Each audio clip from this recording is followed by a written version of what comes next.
Hi everyone, it's Sue with Ully Cat's Designs and Ully Cat's World blog. And I've got another process video for Craft Roulette, episode 250. And today the parameters are a fun fold card, nostalgic colors, blanket element, and the random is buttons. So you can see from my creative companion, I've kind of sketched out what I'm going to do. I'm going to start with a piece of paper that I cut from a 12 by 12 sheet of paper, and it is 5.5 inches tall, and it's the full 12 inches. I have scored it at 10 inches, 8 inches, 4 inches, 2 inches. And that's going to give me, when it's folded up, a 4 by 5.5 card, which will fit in an A2 envelope. And I'm using art from my Karen Bernstein Hearts crosshatch. And I just folded my cardstock on those things, and then I taped my die so that the center points go right along the fold. And I did that for both of them. So when it's closed, it looks like a heart, and when you open it, you get 2 hearts. The next piece I cut 2 of, and these are going to be what I can stamp my sentiments on. And they can also, you can see I put my markings so that when I go to glue this in, I'll know exactly where it is. And I've also lightly traced the heart because I want to make sure that I stamp a sentiment that will fit inside that. And I cut those rectangles using the Karen Bernstein Rectangles crosshatch, the second largest one. I'm going to work on stamping the inside panels sentiments. So the first one that I have is Riley & Company Funny Bones.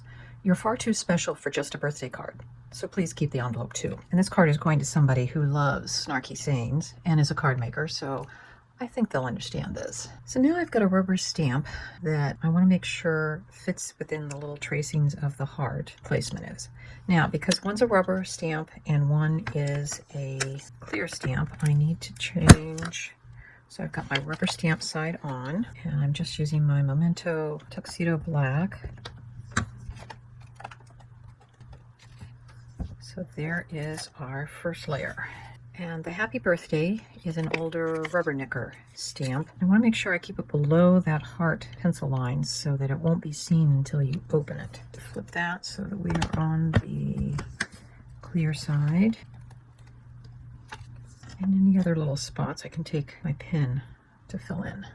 I'm also doing a stamp on my back panel because there isn't a lot of space on the inside to write a personal message. I figure something positive should stay on the outside. So another Funny Bones. For my element and random, I am going to blanket the front of this card with buttons that I cut from the Karen Bernstein Sewing Charms. It has a small button and a large button. I cut about 70 of these out from different colored cardstock, and I thought to give them a little bit of dimension, I'm going to thread a piece of cotton string that I have.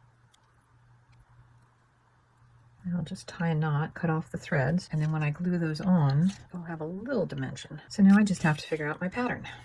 So I've decided I'm going to do a surround first, and then I'll start laying in the rest of the buttons around the other way. And here's the next layer.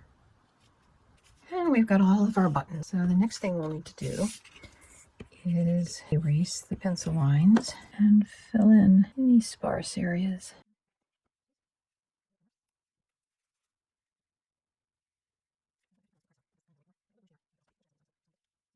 So there's what the front looks like.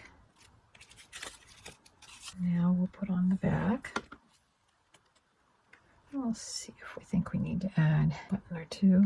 So here's our card for Craft Roulette 250, and you have to see the envelope as well. So we've got a little button on there. And our fun fold is obviously sort of a Aperture gatefold. We have nostalgic 1960s pinks and reds. They're all kind of bright. And the element of blanket is that I have blanketed the front of the card with buttons. And when we go to open it, happy birthday. You're far too special for just a birthday card. So please keep the envelope too. And then on the back, do something today that your future self will thank you for. And that's our card. I hope you found some inspiration in this process video and maybe learned a new card making trick or two. And we'll see you next Friday when Craft Roulette is live again. Bye-bye.